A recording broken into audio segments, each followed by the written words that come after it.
Hi everyone, thanks for being here with us today. We have this first opening panel with three great MEPs. I'm Clotilde Goujard, I'm a senior technology reporter with Politico, and I'll be moderating this quick but surely very interesting panel. As we've heard a little bit in the opening statements, we are at the start of a new mandate. The European Parliament and the Commission are currently starting and will shape future EU policy in very different contexts from the previous mandates we've seen. In the past, the EU has been known for the Brussels effect, effectively setting strong rules with global impact. And in the last mandate, we've seen that in practice. We've seen landmark legislations to regulate digital markets, artificial intelligence, or content moderation. And then we also saw European regulators start to enforce the EU's privacy rules, known as the GDPR. But what will the next mandate look like? We've seen in the European elections in June a result that has pushed the European Parliament much more to the right, with more conservative, more nationalist and far-right politicians present this time around. We've also seen a new vision from the newly reconfirmed Commission President, Ursula von der Leyen, who's made it clear her vision for tech policy for this time around will be shaped and driven by this desire for Europe to weigh more in this global tech race with the US and China. And for her, that comes through more innovation, more competition. And she's also put a strong focus on defense, security, and preventing irregular migration as a politician from the center-right European People's Party.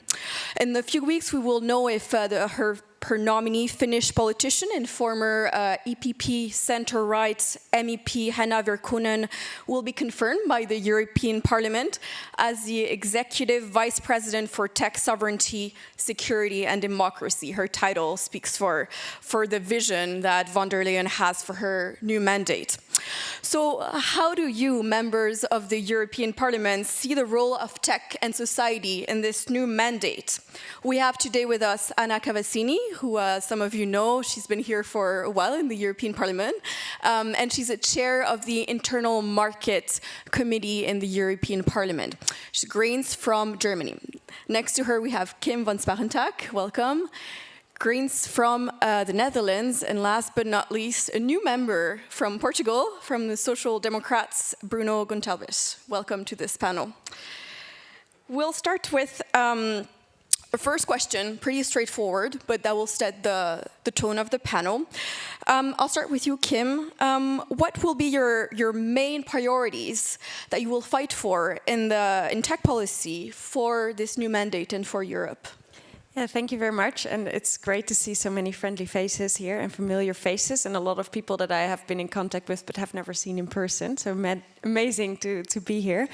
Yes, so I think for this mandate, what is the most important is that we keep a focus on what kind of technology and digitization we want in Europe. Do we want a Europe where, you know, people are just brought down to numbers and then crushed because an algorithm says you're a fraudster or you're illegal? Or do we want a Europe where human rights are respected? I would go for the second one. Do we want a Europe where we just, you know, indeed focus on more and more and more technology without taking the environmental and climate repercussions into account? Or are we going to, for example, look at this clean industrial deal that is being presented and also make sure that technology and especially digitization is part of that deal?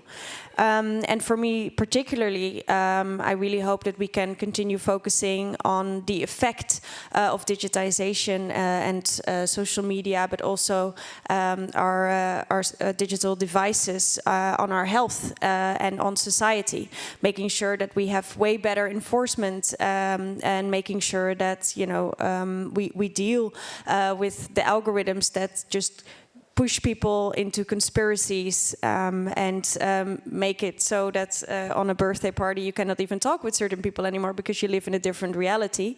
And also to push for the work that I've done in the last 5 years on addictive design, really making sure that we now get legislation, making sure that we're not all addicted to our phones anymore and don't have this feeling all the time like, why is my thumb going to that one icon that I really don't even like, but I'm addicted to it, and for me that is one of the major fights that I'm fighting right now, making sure that the Digital Fairness Act will include product standards for against addictive design. Thanks, Kim. In my hurry to get this panel started, I forgot to mention 2 little things that were in my notes, which is that we were supposed to have more MEPs from other groups. We were supposed to have Svenja Han from Renew, who unfortunately couldn't make it for unfortunate reasons. And we were also supposed to have someone from the center-right European People's Party, Ora Sala, who some of you know used to be the former head of lobbying for Meta here in Brussels. She was supposed to attend, but eventually couldn't come. So we don't have representatives from EPP and Renew, but they were invited to be part of this discussion. We have a bit more time with Anna Cavazzini, who has prior commitments with the European Parliament and will have to leave shortly. So I'll hand it over to you. What will be your main tech priorities? You've been known for fighting a lot for right to repair for devices. Is this something you'll keep pushing in this next mandate? Yeah, first of all, I want to also thank you for organizing this amazing summit, and it's really great that we have so many civil society organizations being active in tech. I guess those of us who have been here in the last mandate know how much lobbying there is by the big tech companies, and of course we need the counterbalance. We need more, as MEPs, also more pressure from civil society. We also need civil society organizations who make more transparent what kind of lobbying there really is in the background. And I think a lot of you are really doing such an important job, so thanks for that. For the priorities, I mean, we as Greens, because I mean, yeah, Kim and me are both from the Greens, obviously, find it important to fill a little bit the gap that is between a lot of the ecological circular economy laws that we did in the last term, I think quite successfully, so eco-design, right to repair, common charger, and so on, and the digital files. So we as Greens campaigned a lot on a Digital Sustainability Act that would fill these gaps and, for example, look also a little bit more at the hardware stuff, for example, all the sensors and how much energy they use, but also probably at the missing gaps that we couldn't grab with the eco-design regulation. So this is something we push for, digital sustainability, to fill the gaps and to see a little bit where can we fill the leftovers, or we can continue the leftovers from last term. And then the second point I find quite important as also chair of the Consumer Protection Committee that we are also, we pushed, and especially also my colleague Kim pushed the Commission very much to come up with a proposal on digital fairness. And of course it includes addictive designs, but I think or expect or hope that it will be much more, it will be much broader. It could potentially also include things like a cancellation button, or like really things that make it easier for consumers online to deal with this crazy asymmetry between consumers and also the big companies.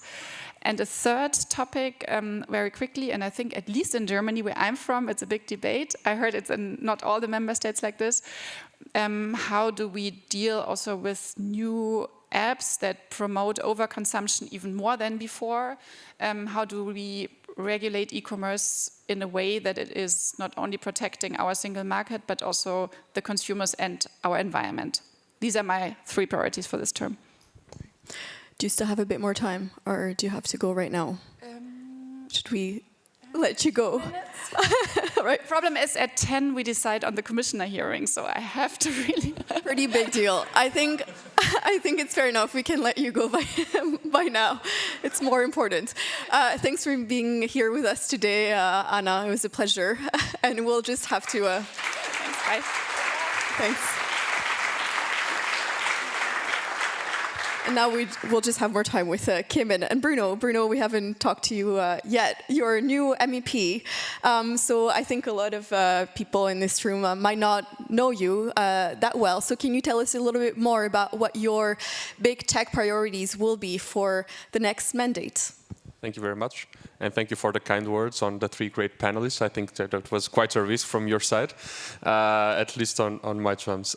I think that, most of us are familiar with tech, regardless of what is our, tech perspective or even tech skills, for the simple reason it's the real world. And I will just give you an example of the campaign that I had to face on the European elections, just tend to tell on the political priorities. During the campaign, I was doing, going to schools, going to a lot of places where young people were, just to be sure that they were going to vote, and if they were willing to vote for my party, the better. But there was something that quite shocked me, that was the amount of time that these young people were spending online. And not spending online in a lot of applications, they were spending it online on 2 applications. 80% of their time was consumed in 2 applications, so it meant that all the information that they got and that they understood as truth were coming from these applications, what they understood from politicians and from politics were coming from these applications. And if you then match the real time that they had, the useful time that they had per day with the school time that they had per day with the digital time that they had per day, something was not matching. And what we can see clearly now is that these young people are more addicted than ever any generation has ever been to any other consuming habits. And this to say what? You have told us a bit on some particular and very singular, I would say, mindset that this commission has not only for tech but for everything. We can hear and see and read the word preparedness in a lot of documents for a lot of things. We unfortunately can only see welfare for animals. We don't see welfare for people nor for the digital world.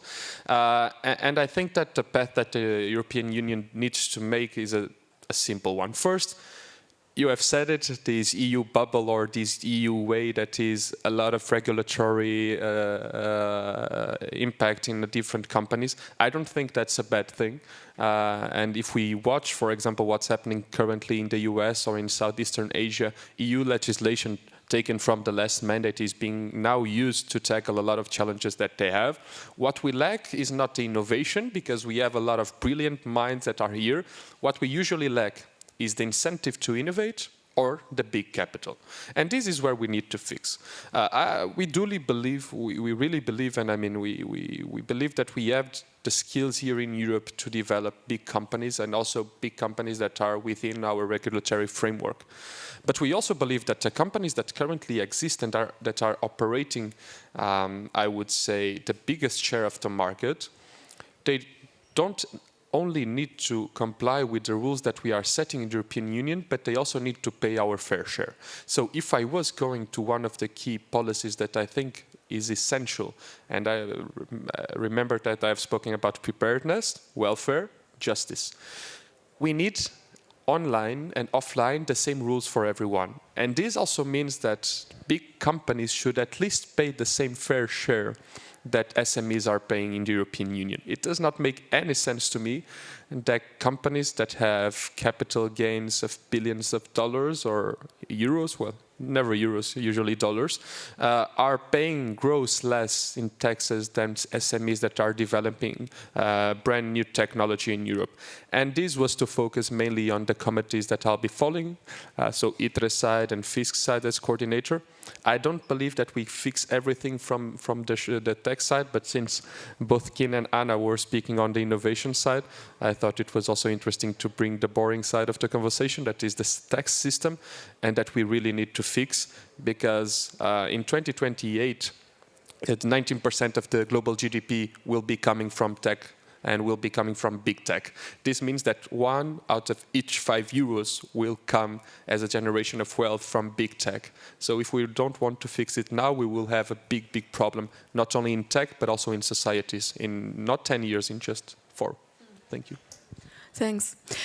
Kim, we've already spoken a little bit, or heard at least, about this lobbying from some of the world's largest tech companies. They have more resources, they can hire some of the best consultants that know every tiny part of the procedure and when to hit.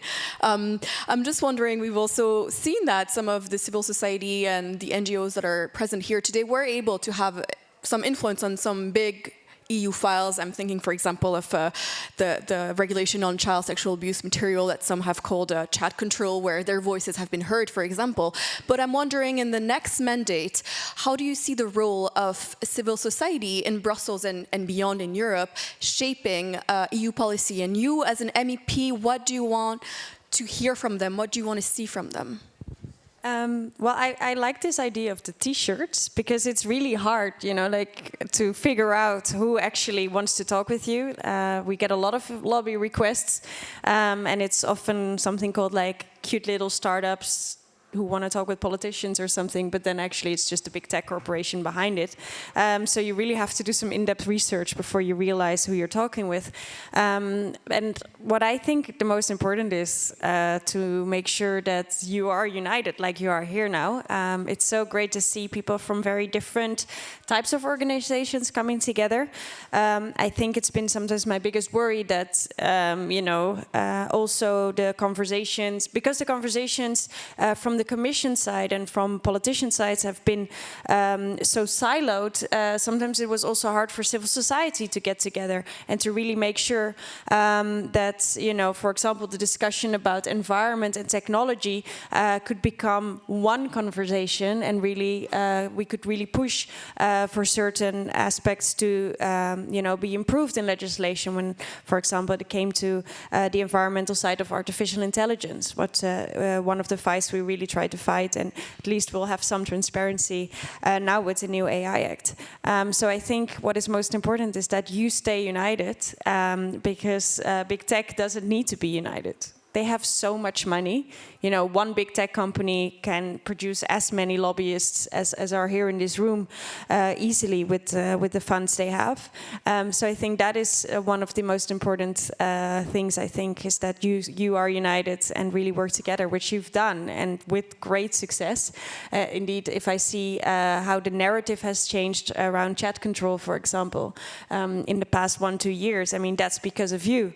If I see how you know, we are still managing to not only talk about the great successes and promises of artificial intelligence, but also about, you know, the pitfalls and the fact that people are being used as guinea pigs by just putting everything on the market. That's because of you, and that we finally are seeing some narrative about the twin transition not being the one about, you know, okay, we're going to make sure that, you know, we end climate change, but like digital companies can just continue growing. That is changing right now, and that's because of you. So please keep doing what you're doing, and make sure you find us. And don't hesitate to talk also with the conservatives, and to talk with, you know, the people on the right side of the aisle. Because what I'm noticing is that big tech is sometimes really pushing it. They're going so hard and so far into the things they are saying that we're now at a point where civil society, which by some people in the conservative side is seen as leftist, scary, progressive, is actually coming across as just the reasonable voice in this whole debate. So really go for it, talk with them, because I think they will be quite receptive, really at this stage of the world. Bruno, how do you see the role of civil society in your upcoming work as a lawmaker in Brussels? Well, it's always a big one, but look, I've come from civil society, whatever that is. And there is one thing that civil society can never do, that is to define civil society, where it ends or where it does not end. And oftenly it comes to the point where it defines itself to being everyone but the institutions. I've been at the UN General Assembly last week and in the Summit of the Future, because we have been building the document with the UN Secretary General. And I get this feeling that global institutions have been pushing a lot for civil society participation. But then if you see the difference between what is the input from civil society and the output from the legislation side, it is immense. And it is immense, let me just tell you one thing, because I think it's much more useful if we even take civil society and take it into the institutions, where it is elected, non-elected political parties. To change the system is also to be within the system, if we look at, as I look to society, from a reformist point of view. But let me just take on one thing that has been said that I think is very important to go a bit further, that is, we are living at a very challenging time. I would say that this is the French digital revolution, if we could say, of the 21st century. We have come to the time where we are divided, whether we are from the left or the right, and this is the first time that the right is winning on the narrative for the last decades, where we are divided by people that want freedom or people that do not want freedom. Let me put it in an example, a very graphical example. So last week we knew that there was a group in the European Parliament that was going to propose the owner, CEO, I think it's only owner now, of X, former Twitter, to be the Sakharov Prize of this year or of next year. And this was under the narrative that Elon Musk was the ultimate protector of freedom all around the globe. Why? Because X was the platform for everyone that believes in freedom and not for these lunatic communists coming from all over the world. Meaning that I would be one of these lunatic communists, because if you go to America, you can understand that the political landscape is a bit different than it is here. And this is fundamentally changing the way that we understand civil society and the way that civil society understands us politicians. And with that, let me go to some of what I think could be the impact of civil society. First, pushing for the non-proliferation of algorithms that want to promote divisiveness. If we are divided in the online world, it is more probable that we will come divided into the real offline world, because we are spending at least the same time offline as we are doing online. Then we need to use it for, the new green and clean revolution. Tech has an amazing potential. Civil society can push a lot of good legislation, but then it needs to come to real applications. And when we are speaking about these new freedom, I don't know, advocates or whatever they would say, you can also see that whenever we speak about climate change, whenever we speak about social rights, women's rights, they are always on the same side and would not be probably the majority of this room.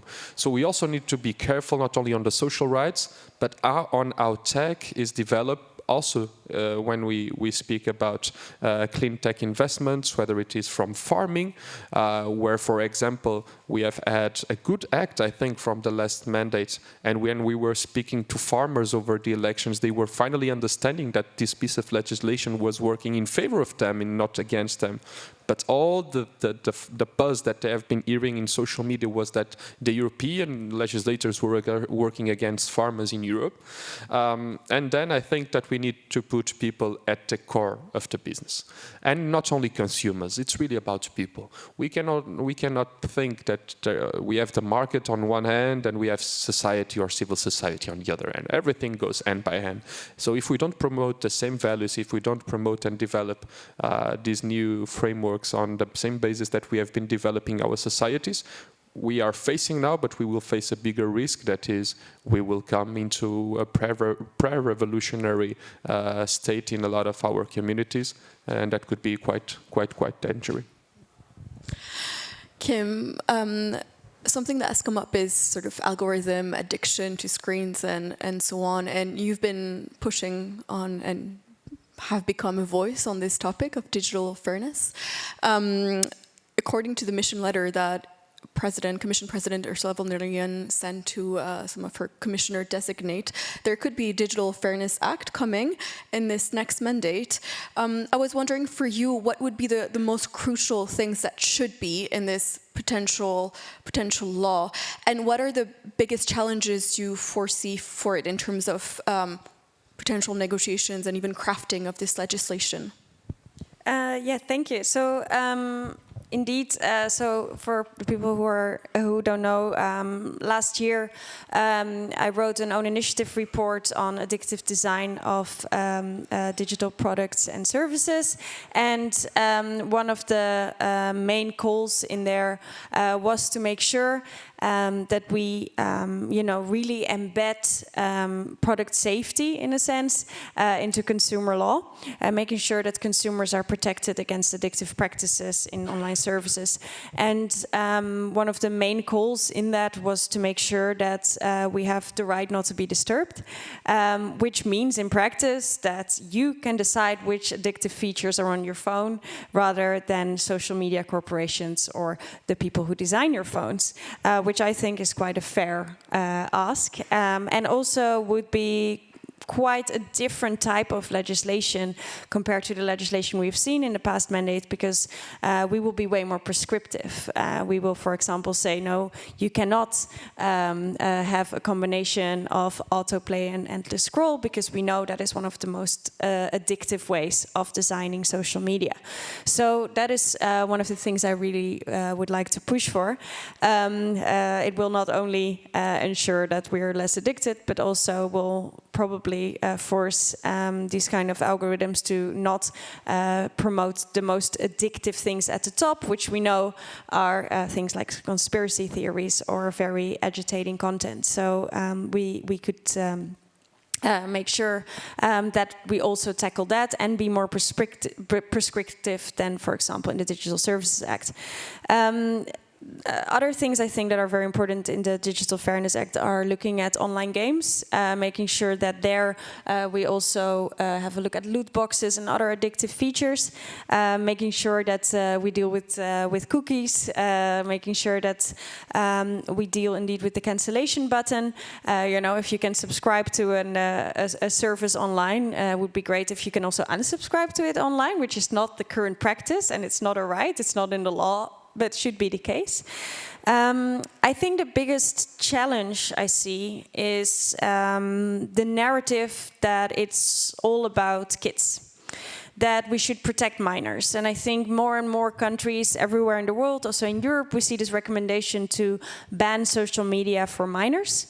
I'm not sure if that's per se a good thing, because I think that, also for minorities sometimes it is very good to be able to connect online, and perhaps social media is then the easiest way to do that. I think what we should do is tackle the systemic problems of social media for everyone, because we know that the harm for children might be slightly bigger. If you are a minor and you get addicted to something, there's a way higher chance you also develop addictions to other things at a later stage in life. It's really bad for your attention span, but I think we cannot deny the fact that also adults can be addicted and have a lot of issues with the fact that they also are, can't stop scrolling or suddenly wake up from an endless doom scroll of an hour and realize they wasted another hour of their life and only got more depressed. So I think it's very important that we really tackle the systemic issues, and I really hope that I can also count on you to not make this just we make sure that minors cannot go on social media anymore. We also put in beautiful age verification systems that give big tech all the data of all our kids, and then we have solved the issue. If that becomes the way we go forward, I think we're in big trouble. Let's make sure that we have a Digital Fairness Act that makes sure that everyone is safe, and we also tackle all the problems that we have online. Thanks. We're nearing the end of the time we were given for our panel, so I'll give you the last question, which will be the same for both of you. In a few weeks' time, you will have the hearing in the European Parliament of the commissioners designate from Henna Virkkunen, former MEP, who would be the executive vice president for sovereignty, tech sovereignty, and so on. Also the Irish nominee for justice and the Austrian EPP nominee for home affairs, and what will happen to the so-called chat control, but also digitalized surveillance of borders and so on. What will be your main priority, the one thing you want to hear from them, and the one thing you might grill them on, actually? I think that the ones that we could grill them on, it's better not to give in advance. But I think that as I have some commissioners, at least from both EDRi and Econ side, let me say that on the digital policy, we really need to tackle the challenge.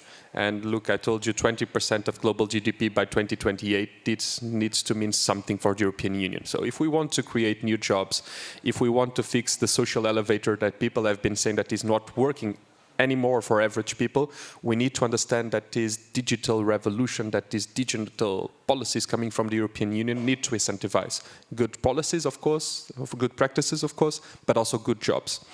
And on that side, I want to agree with something that has been said, that is, we need the sense of justice for everyone. And I think that adults now are even more addicted than the minors.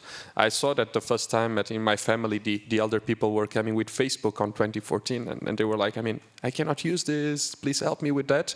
And now I go and visit, for example, my grandparents, and they are the ones, we are having lunch or having dinner, and they are the ones on Facebook, and not so much on TikTok, but they are the ones. So they are using technology. So I think that, and this is where I will come on the last point, that is my main point. 20% of global GDP by 2028. Just last week we have had, or 2 weeks ago, we have had one of the decisions by the EU court saying that Apple did not, or Apple received a state aids, undue state aids of the equivalent of 1 year of health budget in Portugal, meaning that this would be enough to pay all the health system in Portugal, from medical doctors to nurses to all the medical treatments. So I think that paying the fair share is not demanding that billionaires pay more, is not demanding that anyone pays more than others, is demanding justice. So if I would be to tackle, and if I will be to tackle one of the commissions on this, or more than one commissioner, it will be really on being sure that part of the economy, that is a big part of the economy, pays its fair share, so that we ensure that society keeps moving on the right direction. Thanks. Kim, what about you? Yeah, I think some of the silos are still very much there, and I was quite, I don't know which word to use, but the mission letter of Virkunen missed a part that I would like to be included, which is fundamental rights and democracy and rule of law. That's not really part of her mission. And when you are the one who's going to be in charge of making sure that we are sovereign in technology, I would hope that would be part of it. So this is really one of the things that I'm gonna ask her about, and try to make sure that we get some commitments, because technology without fundamental rights is not the kind of technology I want.